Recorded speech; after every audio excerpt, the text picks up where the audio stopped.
أهلا. ده فيديو جديد ولسه برضو في الكلام عن الكتاب ده، رحلة السيرة للشيخ رجب فضل أبو بسيسة. يعني وكتاب وإحنا لسه في بداية مرحلة الهجرة، يعني إحنا خلصنا 13 سنة من الدعوة ولسه في بداية مرحلة الهجرة. وده مش كانش الفيديو اللي كان متخطط إن هو يتصور، يعني أنا كنت مخطط لفيديو تاني هيتصور في الفترة دي او في الوقت ده، والفيديو ده اصلا مأجله بقالي اسبوعين. يعني الفيديو الاسبوع اللي فات كان المفروض كان يتصور، ولكن صورنا فيديو الكتاب ده ونزلناه. واللي بالمناسبة واحد من الفيديوهات اللي ما كنتش مخطط لها والحمد لله نجحت يعني.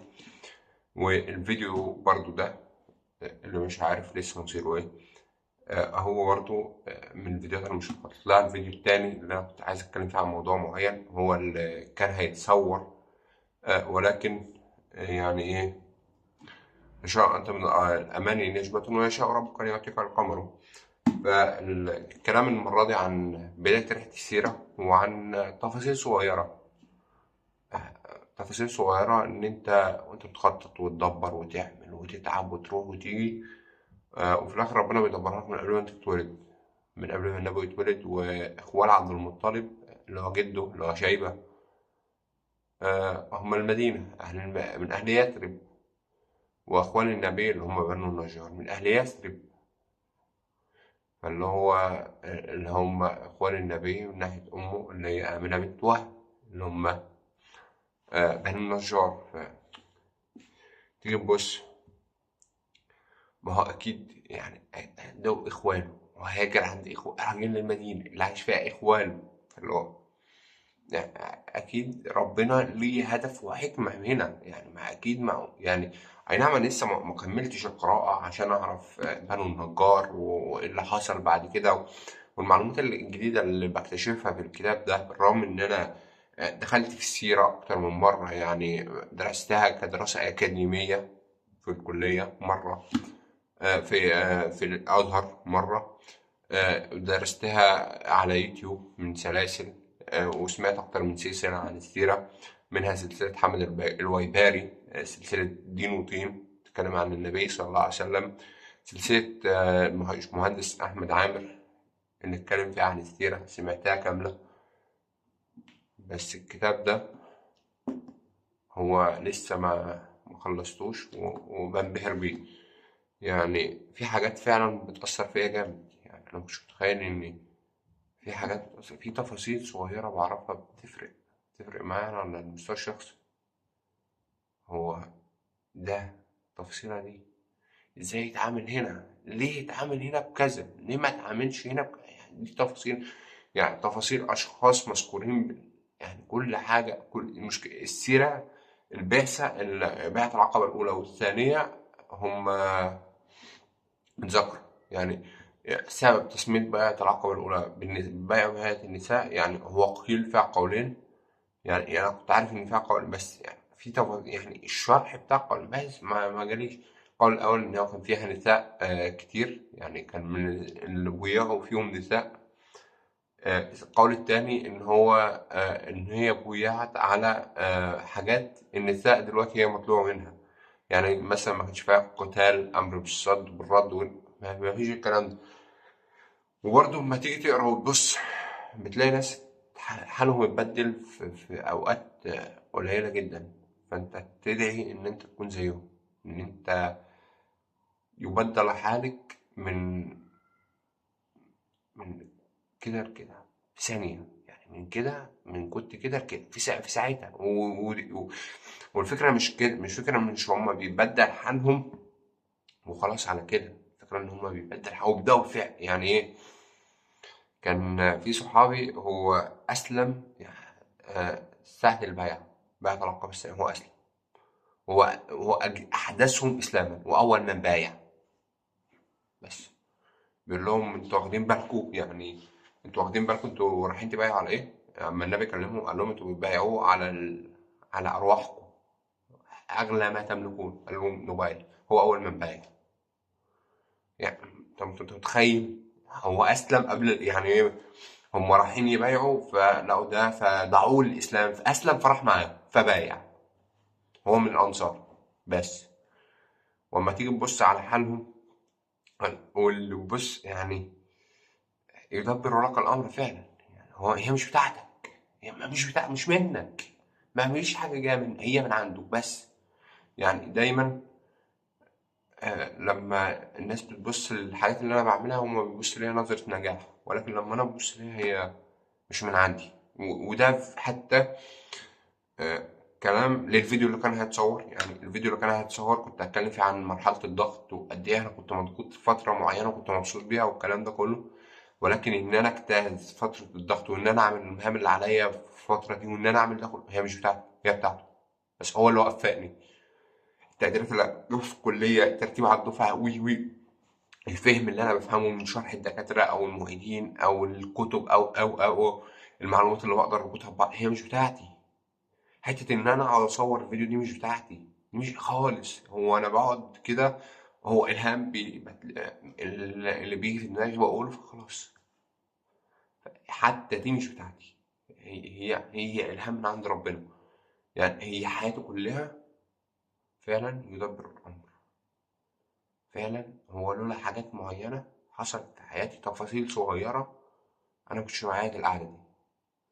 لولا إن تفصيلة صغيرة فلتت، فأخش سنة في كلية أنا كنت فاكر إن أنا عايزها وبتاع، وأهلي بيقولوا لأ، فأدخلها بسبب تفصيلة صغيرة مخدتش بالنا منها.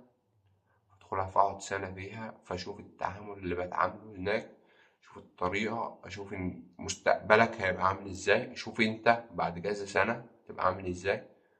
فكرة إن أنا أتحول، وعشان أتحول التحول ده اللي أنا قاعد فيه دلوقتي، هو أنا ما أتحولش بالسهل، بس بفضل منه. بفضل منه إن هو، خد بالك، هو ده قبليك عشان انت ما كنتش بار بيهم. فانت عشان توصل لمرحلة انك كبرت هتحتاج تتعب، هتحتاج تكفر عن الذنب ده. وانا شايف ان حتى التعب والمجهود اللي اتبذل، هما كانوا شركاء معايا فيه، هما ساعدوني. هو ساعدني، هو بقى معايا بعنايته بلطفه، برغم معصية، برغم ذنوبي، برغم كل القرف اللي انا بعمله في حياتي، هو كان معايا. هو كان بيدبر لي الامر، كان بيسهل لي المذاكرة في الحاجات الصعبة اللي بقعد بالساعات مش فاهمها. ساعات ما أقول له يا رب خلاص، مواد ما يعني صعبة والدنيا مقفلة في وشي، وتاني يوم الامتحان خلاص أقوم أصلي وخلاص هنام. مفيش حاجة تانية أعمل. ذاكرت المادة أكتر، مش راضية تيجي، وأصلي وأدعي وأنام. وش تاني يوم وأنا براجع الصبح اللي أنا راجعه في الطريق، أخش ألاقيه هو في الامتحان كوبي بيست، مفيهوش أي تغيير. هي مش بتاعتي، هي مش بتاعتي. الحاجة اللي تلاقي نفسي مش بتاعتي، مش خالص، ولا بتاعتك، هي بتاعته هي ملكه. يدبر الأمر كله من ساعة ما من قبل ما النبي يتولد، وهو عارف إن هو أهله هيحاربوه فهيأذن بالهجرة للمدينة. فخلى له أصل في المدينة، بنو النجار إخوانه. النبي كان عايز يقعد عندهم، بس عشان لو قعد عند بنو النجار بقى القبائل هتزعل. فقال لك دعوها فإنها مأمورة، دعوا الناقة فإنها مأمورة. فلما حد يمسكها نخ فتنخ، بعد كده تقوم تاني وتمشي، فيقول لهم دعوها فإنها مأمورة، لحد ما وصلت لبيت معين ووقعت. بركت في أرض دي. لما قرأت أول مرة أعرف إن هي كانت ليتيمين، والأرض دي كانوا بيجففوا عليها البلح على التمر. ولما النبي حب ياخدها عشان يبني المسجد ويبني الحجرات اللي هو يسكن فيها هو وزوجاته، فالأرض ديت كانت اليتيمين. فدبر الأمر إن اليتيمين دول يشترى منهم الأرض، عشان دي كانت مصدر دخلهم، فيجي لهم مصدر دخل تاني. دبر الأمر مش بتاعتك يعني. يعني هي دايما وما يوصل بعد كده غزوة بدر، هو بيدبر لهم الأمر إن هو هتحاربوا وهتنتصروا. يا عم سيبك من ده كله، تعالى نتنقل، خلينا في نفس الزمن، مش هرجع لك في زمن الصحابة وبتاع، في نفس الزمن اللي احنا فيه، وبص بس يعني على دولتين شقيقتين، سوريا وفلسطين. هو يدبر أمر في الاتنين دول. سوريا اللي اتحررت في غضون 8 أيام، اتحررت من نظام الأسد، أبشع نظام ديكتاتوري يعرفه الزمن الحديث هنا. مدبر الأمر بس. فدي رسالة يعني، خد بالك مش بشطارتك أبدا، هو بيدبر لك الأمر، بيدبر لك الأمر من قبل ما أنت تتوجد. كل شخص هتقابله في حياتك هو مساق إن هو يدلك على حاجة، يديك معلومة، يديك إفادة، يعلمك إن أنت هنا ما ينفعش كذا، يعلمك إن هو أمر مدبر ليك، إن ده عشان ينصحك أنت. مدبر الأمر مفيش حاجة تانية. يعني هو فوق 7 سماوات ولكن هو معك، هو معكم أينما كنتم. فخدوا بالكم، خد بالي إن هي دايما مش جيش بشطارتي، دايما مش بتاعتي. هو أنا مأمور بالسعي بس مش مأمور بالنتيجة. أنا مش مسؤول عن النتيجة، وليس الإنسان إلا ما سعى. بس هي مش بتاعتي. هو أنت ليك السعي، غير السعي مش بتاعك. النتيجة مش بتاعتك، الوصول للهدف مش بتاعك. إنك تاخد خطوات دي بتاعتك، إنك توصل دي مش بتاعتك. ممكن يعني مش فاكر. آه كان في مقولة بتقول لك استمرار السعي يعني حتمية الوصول. فكان الدكتور يقول لك استمرار السعي لا يعني حتمية الوصول إلى ما تريد، ولكن يعني حتمية الوصول إلى ما يريده الله لك. هي دي سبب استمرار السعي. لا يعني هي مش بتاعتك، لما انت تسعى هو مش بتاعتك، هو استمرار السعي مش بتاعك، استمرار السعي بتاعك انت. لا يعني حتمية الوصول إلى ما تريد. والله أنا نفسي أتشهر مثلا على يوتيوب، نفسي أقدم محتوى نافع على يوتيوب. فهو ده أنا عشان كده بعمل فيديوهات، ده مستمر في عمل فيديوهات. لكن بقى الفيديوهات دي تأثيرها هيوصل إمتى وإزاي مش بتاعتي، هي بتاعته هو. هو والله مطلع وعالم إن إخلاص في النية كانت ليه، وإن الفيديو ده فيه فايدة لشخص معين، فالفيديو ده يساق للشخص ده علشان هو شايف إن فيه فايدة ليه، عشان شايف إن أنا ممكن أهدي حد بيه. فلو ربنا الحمد لله يعني لو الفيديو ده جالك وأنت استفدت مني، يا ريت تقولي، يا ريت تقولي، عشان مش هقولك أحس إن أنا بعمله ملوش ليه لازمة، لأن هو بالتأكيد هو لولا يعني لو ملوش لازمة بالنسبة لحد فله لازمة بالنسبة ليا. بالنسبة ليا عشان أقعد أرجع تاني أسترجع أفكاري، أرجع حاجات تانية مهمة. يعني غالبا أنا لسه بقرأ في الكتاب ده لأول مرة، وعندي كتب تانية كتير، فهخلص الكتاب ده فهرجع هقعد فترة تانية على ما أرجع أقراه. فعبال ما أرجع أقرا الكتاب ده تاني، فهو بالتأكيد عبال ما أرجع أقراه تاني هكون نسيت حاجات تانية كتير فيه. فممكن أرجع أقرا الكتاب، وممكن أرجع أتفرج على فيديوهات زي دي تتكلم عن الكتاب يعني. والكتاب يعني لما بشوف الأمثلة اللي فيه بنهار، بنهار بجد. يعني ناس هو يسلم ويدخل يقاتل، فهو أسلم فدخل قاتل فقتل، قبل المعركة هو أسلم دخل قاتل فقتل فهو دخل الجنة. فأنت تيجي تبص اللي هو لسه داخل الإسلام فأسلم فمش مش هو دخل الإسلام راح بقى ايه يتعلم ازاي العبادة لا هو فقاتل، هو اسلم وراح قاتل على طول. يعني ايه؟ هو مش اسلم وقال لك انا لسه مسلم جديد فانا مش، لا مش لا مفيش. هو اسلم فراح قاتل. وانت اسلمت مش عارف تبطل الذنوب، سواء الصغائر او الكبائر اللي انت بترتكبها، سواء بمزاجك أو غصب عنك، هي سواء ذنوب الشيطان أو ذنوب النفس. وذنوب النفس أفظع من ذنب الشيطان. ذنب النفس صعب، صعب الهجر، صعب إنك تهجره.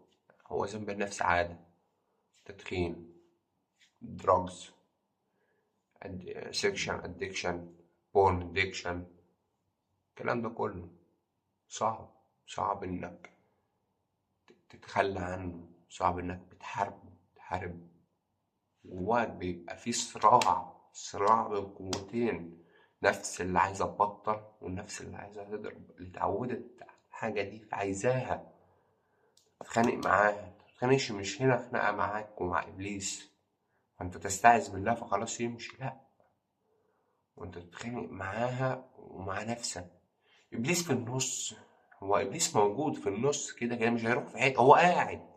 لا أقعدن لهم من صراطك المستقيم، هو قاعد، هو واخد قسم إن هو قاعد، فهو قاعد. هو النفس تيجي تقول لك انا عايز ابند دلوقتي، انا عايز اضرب، انا عايز اشرب حشيش، انا عايز ادخل مخدرات. دي النفس. هو ابليس مهمته ان يوصلك من الحاله دي لحد النفس،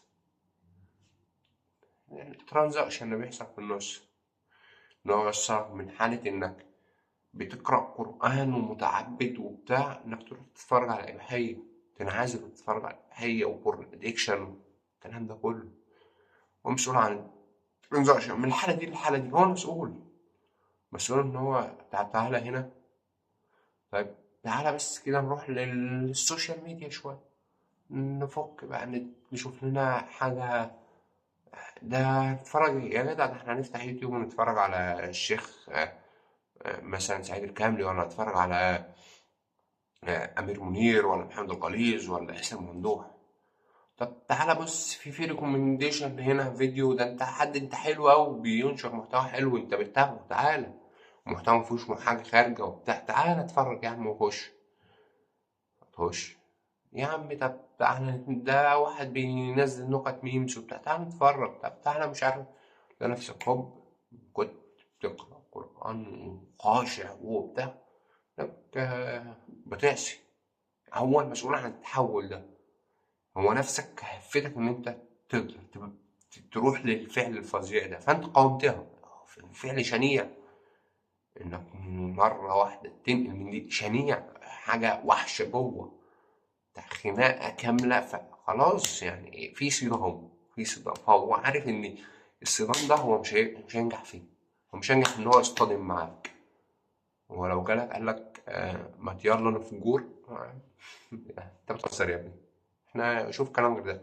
لكن لو جه قال لك طب ما يلا يا عم نقول على السوشيال، عادي، ايزي، ما فيش، احنا نقعد على السوشيال، احنا نعمل حاجة غلط، احنا نتفرج على الشيخ سعيد الكامل، ولا نتفرج على بتاع ده، احنا هناخد شرح كتاب دواء دواء يا جدع. هو في حاجة؟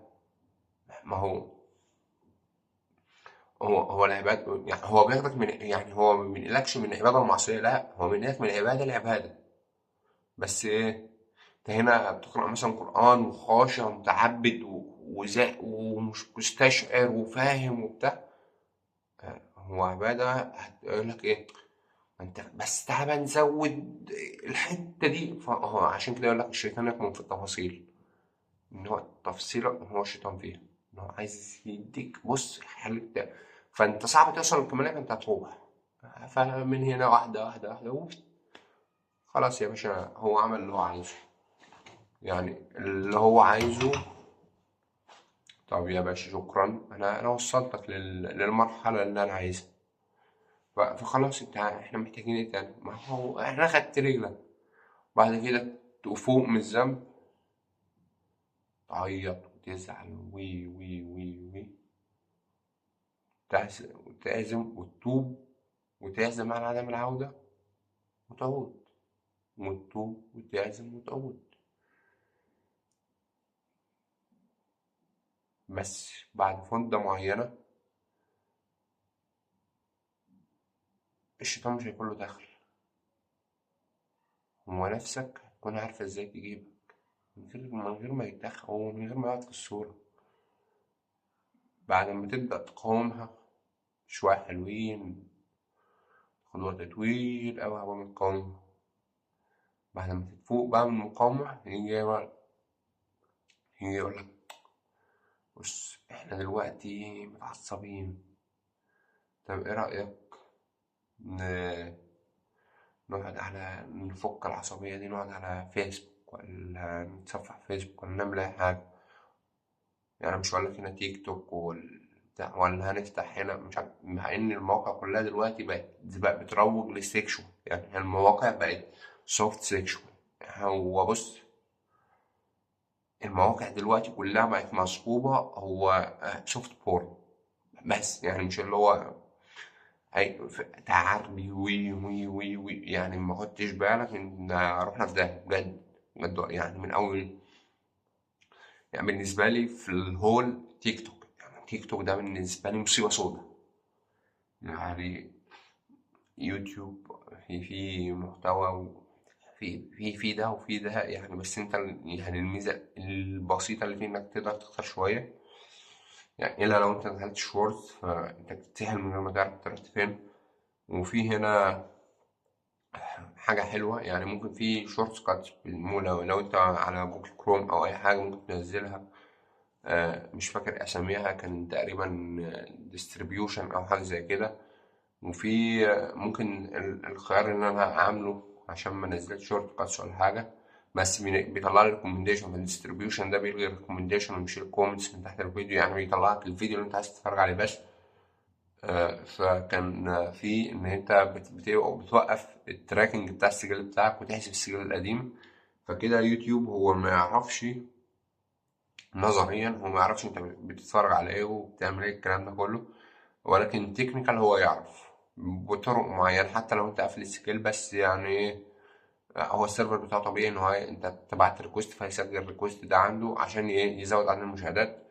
فهو بص، هو عندك انت على الجهاز هو ما بيطلعش ريكومنديشن، ما بيطلعش اي حاجة، بس عنده هو عارف كل المعلومات دي. يعني ايه، عشان كده تلاقيه بيطلع لك اهتمامات بالحاجة اللي انت عايزها، بالحاجة اللي انت كنت بتدور عليها قريب. لان طبعا فيسبوك طبعا جوجل مربوطة بيوتيوب، مربوطة بكروم، يعني كل دي مربوطة بجوجل فوتوز، مربوطة بدرايف، فده كله بيسمع في بعضه، فبيعرف اهتماماتك بيجمع.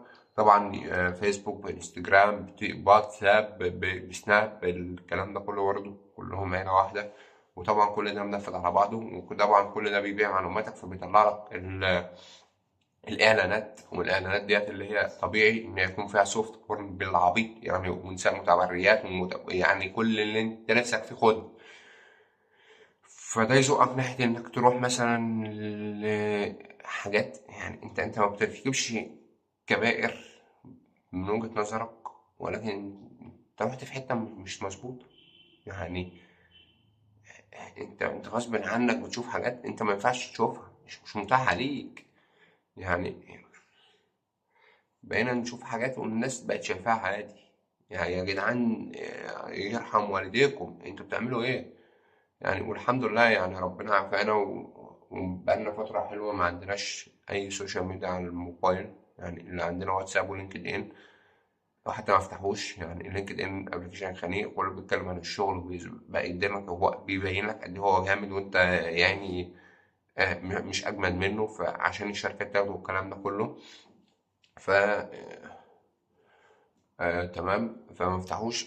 عندك واتساب برضو هو شاتنج بس، يعني حتى بقيت اتخنق منه لاني داخل في 500 حاجه تبع كليه وتبع هنا وتبع هنا وتبع، فكل حاجه لها جروب، وفي خنقه كده فيه.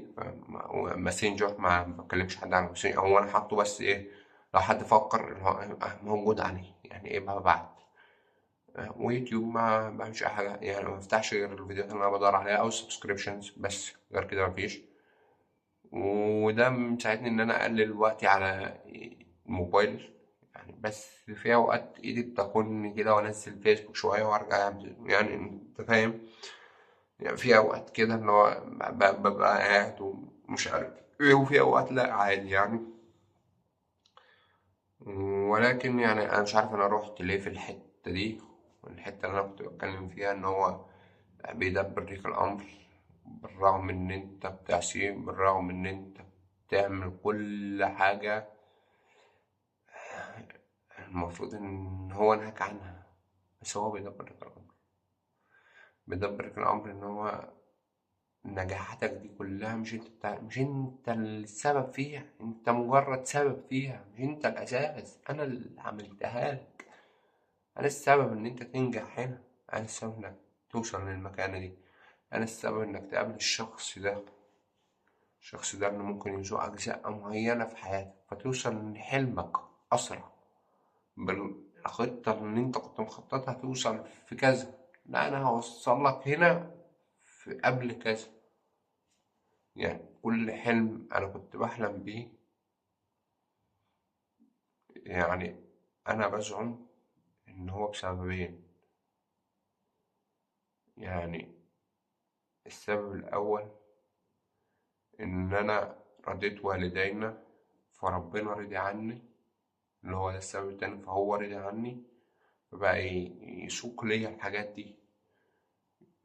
يسوق ليا الحاجات دي بعد ما الحاجة اللي أنا كان نفسي فيها علشانها هي نزعت من قلبي. أنا كان نفسي فيها الشهوة معينة، الشهوة دي نزعت فاداني الحاجة عشان يقول لي إن الحاجة دي هو أنت ما كانش نفسك فيها بس غير عشان الشهوة بتاعتك.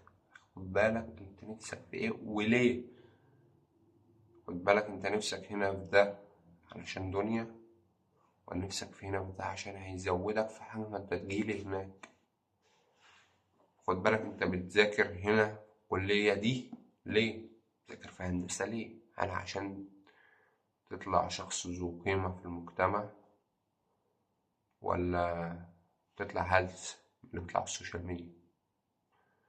ويعني في حتى في نظرة دلوقتي إن كله بقى يطلع حابب يطلع انفلونسر، يوتيوبر، تيك توكر، كونتنت كرياتور. يعني مش عايزين نقول جرافيك، لأن جرافيك ديزاينر بيشتغلوا وبيقدموا حاجة مفيدة، بس طبعا مش كلهم. فيديوجرافر، يعني اللي هو أي حاجة متعلقة بالسوشيال.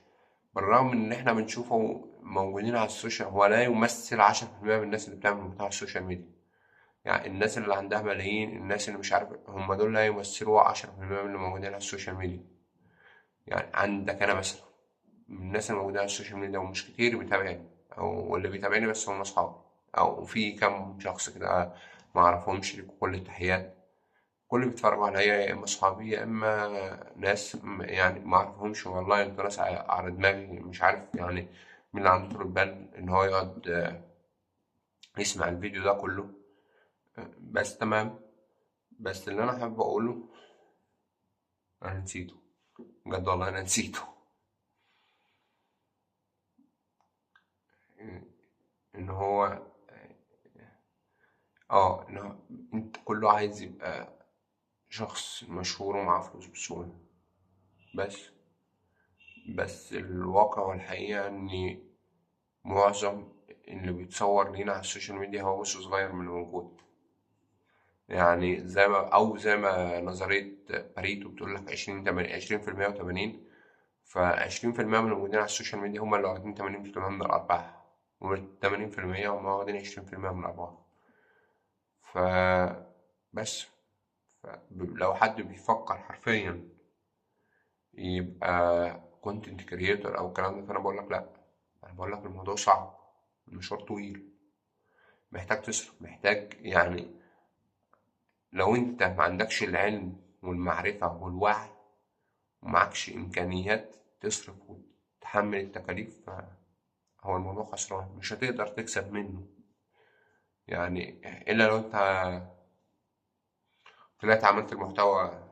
يعني مش عايز أتكلم، يعني هو مفهوم، هو المحتوى ده مفهوم، المحتوى ده مفهوم. محتوى انك تطلع مش عايزين نتكلم، مش هنقول انك تهين نفسك، يعني ده المحتوى، الكلمة المحترمة اللي هقدر اقولها. غير كده بقى كلام الباقي طبعا هو مش هو محترم، ما فيهوش بس يعني الفاظ انا ما اتمناش ان انا اقولها على السوشيال ميديا يعني او لناس. ف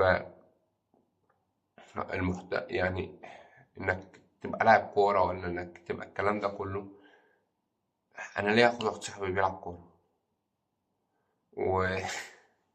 واسمع حاجات من صاحبي ان هو والله بجد يعني انا هو لو يسمح لي ان انا اتكلم او ممكن نبقى نجيبه ونكلمه في الموضوع ده. يعني هو في حالة واحدة هو ما فيش، يعني انت فاهم. ف يعني ايه هو اهم حاجة عندك بجد يعني. احنا بقينا ننظر للشخص اللي هو واخد كلية ومتعلم ودكتور ومهندس والكلام ده كله. هو هي نظرة ليهم ناس محترمة وكله بيعظمهم بالمناسبة، يعني مش عشان أنا في المجال، بس النظرة دي أنا بشوفها في الناس، بشوف إن هو لا أنت محترم وهتعلم، بيتعامل باحترام، بيتعامل بأسلوب كويس. ولكن لما تيجي تبص على دكهم يعني أي نعم هو معاه فلوس ومشهور، بس أنت في حاجة غريبة، يعني أنت فاهم. وحتة إن بجد إنك فاكر إنك تقدر تطلع من الموضوع ده بفلوس بسهولة، لأ لأ بجد يعني. هو يعني في إحصائيات عملت في أسبانيا في الليجا، يعني على الليجا، مقارنة بين المهندسين والأطباء، دخل المهندسين والأطباء في أسبانيا والناس، ودخل لاعبي كرة القدم في الليجا، يعني في الليجا لو إن أزيد من 95% من أجور الأطباء والناس المتعلمة أكتر من لعيبة الدوري الأسباني. فطبيعي إنك تلاقي واحد زي لامين يامال بيقعد يذاكر في الدوري الأسباني، وواحد من اللعيبة الحريفة جدا بيلعب في برشلونة. فبتلاقيه قاعد بيذاكر وفي ثانوي قاعد بيذاكر ومهتم ومش عارف ايه، في حين هنا في مصر يعني هو ضارب المذاكرة بالشبشب يعني. وممكن أبقى أبعت الفيديو ده لحد معين كده، ولكن يعني في إيه بجد. بجد إحنا محتاجين نفوق، محتاجين نفهم إن إحنا مش هنوصل بحاجة من الحاجات دي، من المنصات دي. اللي هنوصل بيه هو التعلم، هو العلم. سواء كنت بتدرس إيه، يعني في حتى تخصصات احنا بنقعد نتريق عليها بينا وبين بعض، ولكن التخصصات دي فعلا مفيدة. فعلا هي مش موجودة احنا هنلبس في حيطة.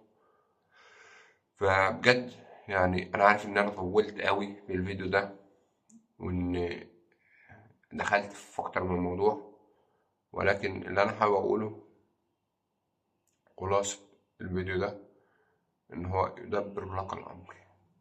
بس هو بيدبره ليك من قبل ما انت تتولد لحد دلوقتي.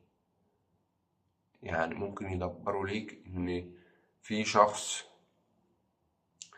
يعيش حياة 50 سنة وتقابله مرة في المترو يديك نصايح في ساعة إلا تلت، أو في تلت ساعة، في بين محطات مترو، شوية محطات كده، 5 6 محطات، تقعد معاه يكلمك، يديك نصيحة تفرق معاك، أو ينبهك لحاجة أنت كنت بتعملها بس أنت غفلت. فاللي هو 50 هو أكبر. شوف وحصلت معايا، يعني الحتة أنا حصلت معايا. فيعني بجد هو فعلا هو مدبر الأمر من فوق 7 سماوات. هي مش بتاعتك، هي بتاعته هو المتحكم فيها. فاللي أنا حابب أوصله لك، اسعى واعمل اللي عليك وادعي إن هو يرزقك السداد والقبول والوصول. وافتكر إن استمرار السعي لا يعني حتمية الوصول إلى ما تريد، ولكن يعني حتمية الوصول إلى ما أراده الله لك. في الآخر شكرا على مشاهدتك في الفيديو ده، أشوفك في الفيديو الجاي وسلام.